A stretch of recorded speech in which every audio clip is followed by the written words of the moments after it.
Chapitre accueil, Hollande. On est rendu en Hollande. 5 septembre 1997. Je suis sorti vers 22h du Eindhoven Motel, restaurant, après y avoir passé la dernière heure à boire un long café. Ben, le café n'était pas long, là, mais moi, j'ai pris mon temps. J'ai décidé de continuer mon chemin pour ce soir, au moins pour la sortie Hertogenbosch. Ça, c'est écrit H-O-R-T-O-G-E-N-B-O-S-H. J'avais la ferme intention de me rendre jusque-là. Et puisqu'il y avait des arbres et bien de l'eau, j'aurais été en bonne position pour reprendre le pouce dès le lendemain. Mais Dieu en décida autrement. Je devais marcher jusqu'à la fin de la courbe, la bretelle. Pendant que je continuais à avancer, je pouvais voir au loin, à environ un demi-kilomètre, un maudit bon bout, les feux arrière clignotants d'une voiture que je pensais en panne. Alors j'accélère le pas pour voir si tout allait bien. Je me dis, des fois, tu peux tomber en panne en de bizarres endroits. Tu sais, je veux dire, tu pars une place manquée, tu es dans le croche. Surtout en si dangereuse position. Je passe à côté de la petite vanne, le gars me fait signe d'embarquer.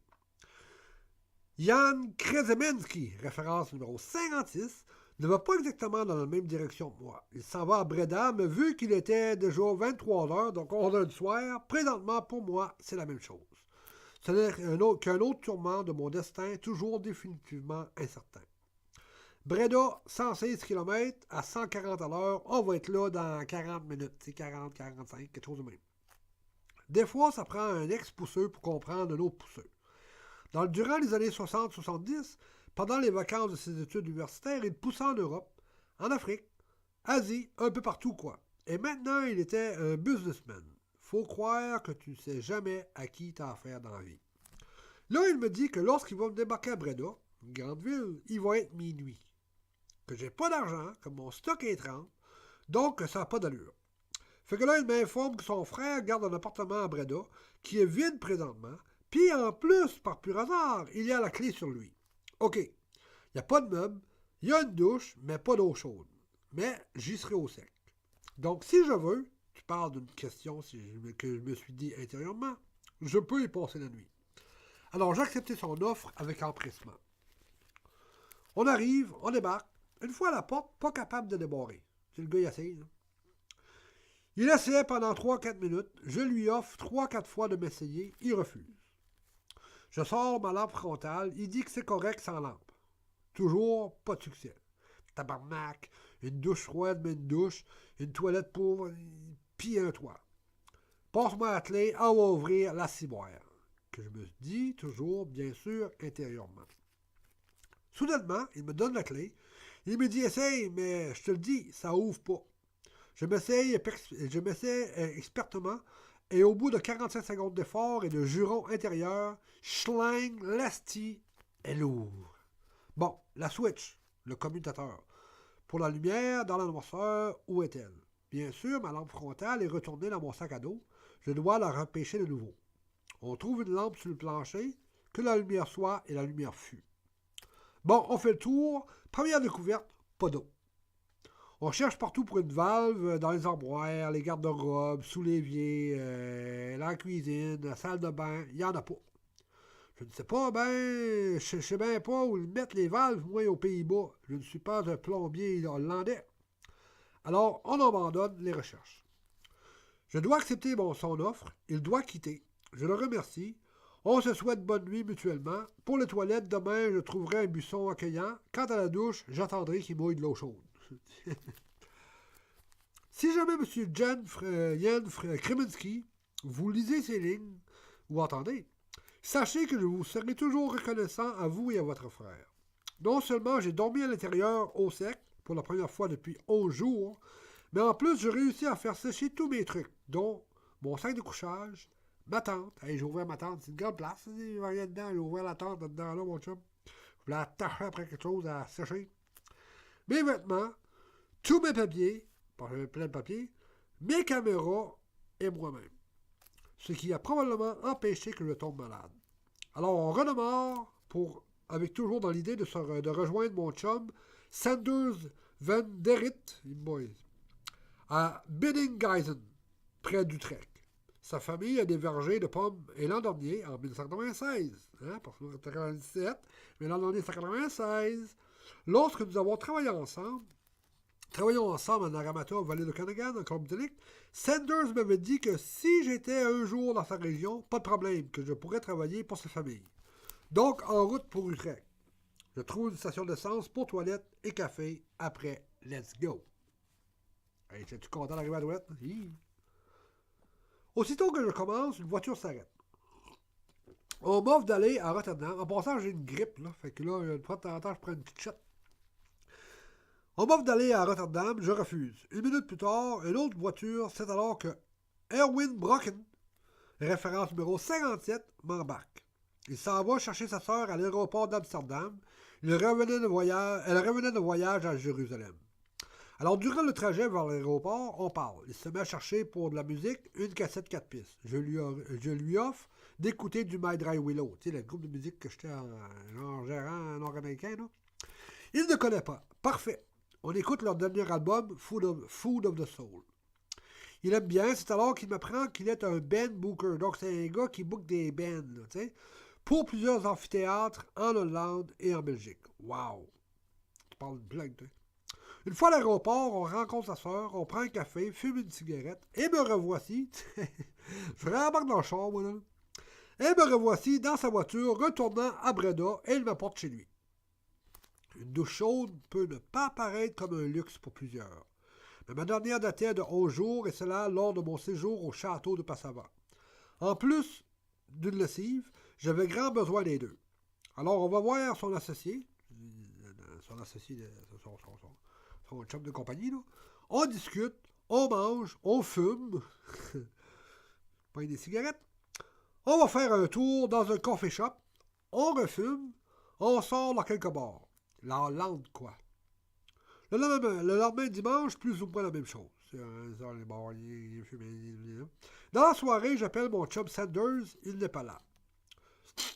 Je parle donc à sa mère, bien sûr, qui lui a mentionné que je venais en Europe. Elle s'informe de mes expériences dans les pommes, si je peux conduire un tracteur, etc., etc. Alors, elle me posait la question fatidique.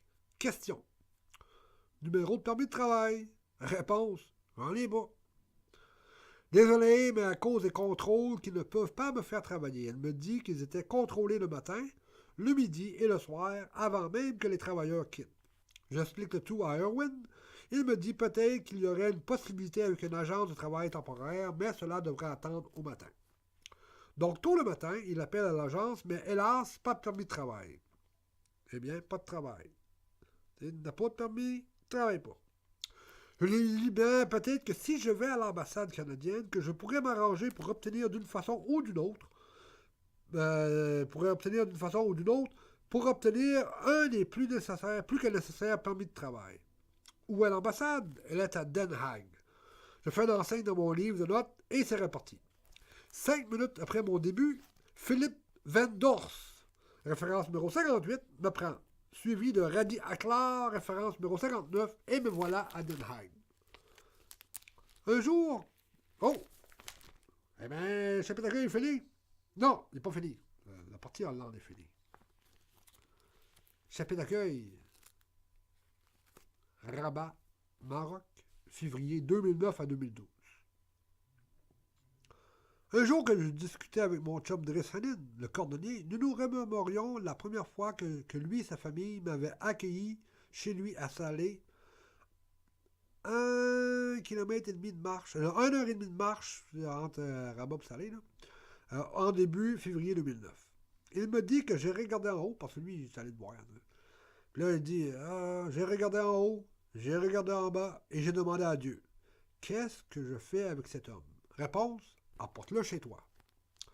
Cela faisait déjà 1 mois et 3 quarts que j'étais au Maroc. Arrivé en autobus à Rabat de l'Espagne, je logeais à l'auberge de jeunesse les 10 premiers jours pour me donner une idée comment la vie se passait au Maroc.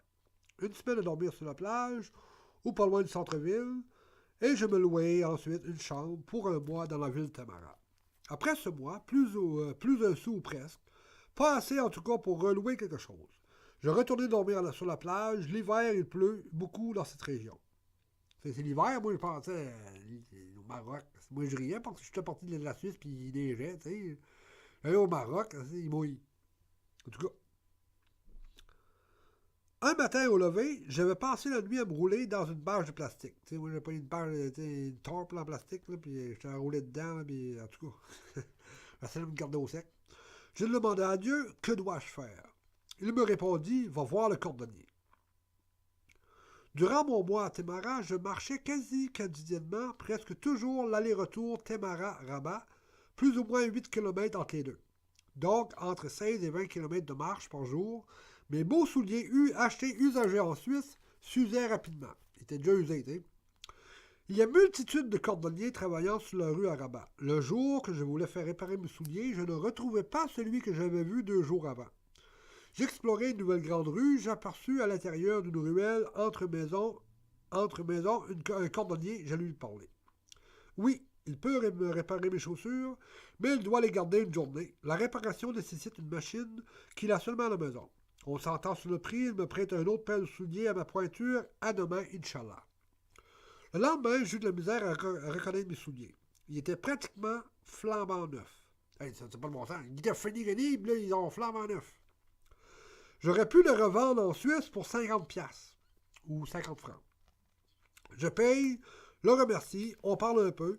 Il me demande si je voulais venir chez lui. Je lui répondis que je louais une chambre à Témara et je quittais. Ce matin de février 2009, lorsque je retrouvai Driss le cordonnier, je ne savais pas vraiment à quoi m'attendre.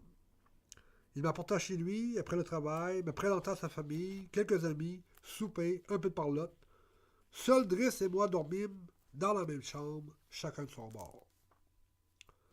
Ça m'a pris 10 minutes que je dormais. Je me suis réveillé 5 minutes.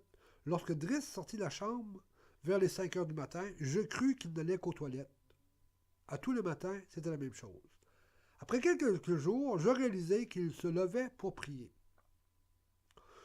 Une certaine routine s'installa. Le matin, on déjeunait, ensuite il œuvrait à sa petite boutique, réparant les chaussures qui requéraient d'être travaillées sur ses machines. Vers les 9 heures, on partait ensemble pour Rabat, soit en taxi. Au Maroc, tu embarques plusieurs dans le même taxi. Il faut s'assurer que le taxi va dans la bonne direction ou en autobus. Une fois à Rabat, j'allais faire mes trucs ou simple promenade, revenais voir Driss pour dîner, revenais le soir pour le retour à la maison. Le vendredi, pas de Rabat. Journée de congé. Driss partait seul vers les 10h30 pour la prière du vendredi et après la prière, lorsqu'il revenait, le couscous apparaissait, ainsi que d'autres membres de la famille et visite de plusieurs amis intimes. Après 2 semaines, j'empruntais un peu d'argent d'un chum au Canada. Je pris l'autobus pour Erachidia. Passé là une semaine où je fus accueilli par une famille berbère, le père étant professeur de primaire. Avant de partir pour Erachidia, Driss me fit promettre de revenir le voir avant de repartir pour l'Europe. J'ai pris l'autobus pour retourner à la Rabat. Bien sûr, j'avisai Driss de ma venue. Au téléphone, il me demanda si je voulais retourner dormir chez lui. Oh que oui. Donc, me revoici à la maison familiale de Driss, mais cette fois, on m'installa dans une chambre en haut, la chambre de son garçon Joseph. Des jours, je partais avec lui à Rabat et d'autres non. Dépendamment s'il y avait au moins un homme de la famille à la maison ou pas.